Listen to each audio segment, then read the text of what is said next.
physical test बा written test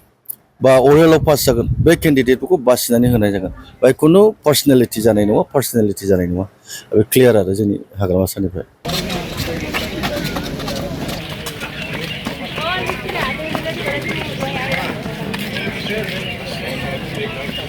आङो 2008निफ्राय आङो स्पेनखौ सापर्ट खालामबोदों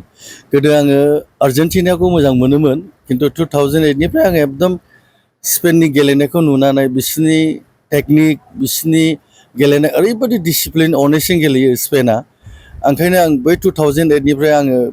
बे स्पेन कान्ट्रिखौ आङो बिराद गोसोजों सापर्ट होबोबाय थादों दिनैसिम आं होबोबाय थादों आरो दाबो होबाय थादों मानोना दाखालि आङो आंनि गथ' फिसालाजों आंजों जों सानैजों नायदों पर्तुगाल आरो स्पेन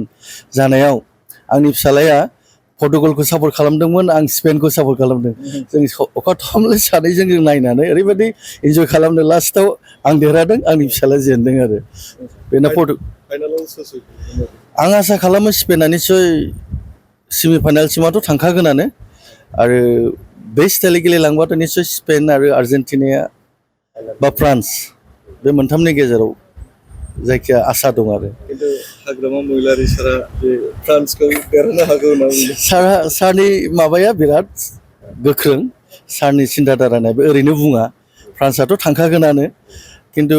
अपेनेन्टबो नांगोन ना मोनसे गेलेनायाव जितु मोननै टिमल' थांखागोन फाइनालाव आरो सारनि सिन्थाधाराया बिराद गोथौवै साननानैसो बुंखायो बे ओरैनो बुङाखै साराबो बिराद फुटबल प्रेमि गोदोनिफ्रायनो फुटबलबो गेलेयोमोन सारा आरो बे दाबो बे नेथाब फुटबलखौ नायो आं मिथिगौ सारा गतिके फ्रान्सआ निस्सय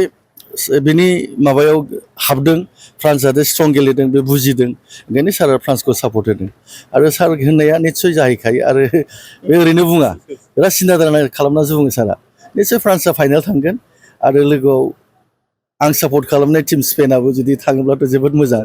औ आं बेखौ आसा खालामो आरो फाइनाल मेचखौ नायनो थाखाय बबेबा मोनसे प्लेसाव बिटिसि गभर्नमेन्टनिफ्राय बा बबेया नायनायनि सुबिदा खालामना होनो हागोन नामा बेखौथ' खालामना होनो हायोबाथ' जोबोद मोजांमोन दा बेखौ जों सारजों रायलायगोन सारा जुदि निर्देश होयोबाथ' जेबो नङा अबेबा प्लेटफर्म खालामनो जोंनि जाहाथ' गोबां जायगा दं प्रत्येकटा जिल्लायावनो उदालगुरि होन तामुलपुर होन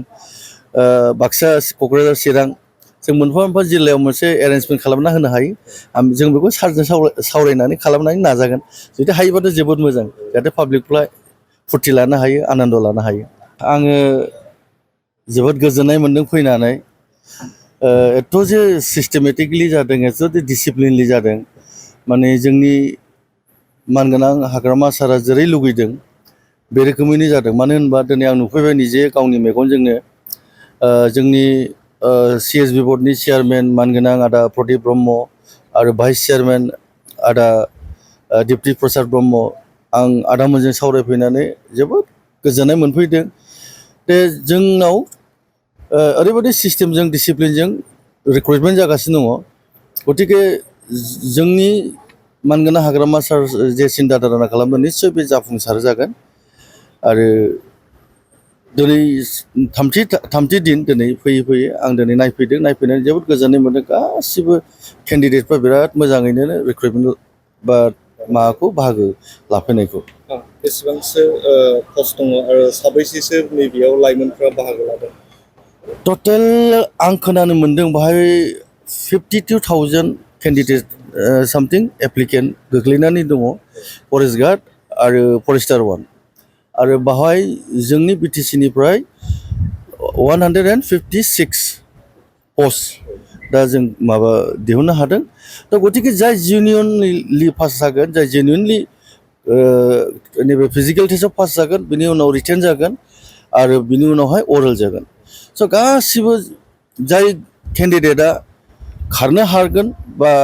अरेलाव पास जागोन बा रिटेन टेस्टआव पास जागोन बे केन्डिडेटफ्रानो बेखौ साख्रिखौ मोनगोन आरो बाहाय खुनु जोंनाव बिटिसि सरकारनिफ्राय सोरबा आंबादि MCLA बा सोरबा बिभिन्न MLA EMफोर बाहाय खुनु रावबो बेक्तिगत भाबै माबा मोनसे इन्टारेस्टआव रावबो बेखौ खालामनो हानाय नङा मानो होनब्ला जोंनि मानगोनां हाग्रामा सारा स्ट्रिक्टलि अर्डार होदों जाय केन्डिडेटआ हौवायानो जा हिन्जावानो जा फिजिकेल टेस्ट बा रिटेन टेस्ट बा अरेलाव पास जागोन बे केन्डिडेटफोरखौ बासिनानै होनाय जागोन बाय खुनु पार्सनेलिटि जानाय नङा पार्सनेलिटि जानाय नङा बे क्लियार आरो जोंनि हाग्रामा सारनिफ्राय खिन्थु सम सम जे ससियेल मिडियायाव दायो सावरायबाय थादों दा सोलिफुनाय जिथु फरेस्टनि साख्रि बेयाव घुस लानायनि अजदा जानो हागौ होननानै बिदि अजद खालामदों सोर लादों सोरबा जुदि लादोंबा बे गावनो फासिबाय सोरबा जुदि नेताफ्रा जोंनि बिटिसिआव सोरबा जुदि बेखौ दिनै रिक्रुटमेन्टआनो जायाखै दासो जानो थांगासिनो दं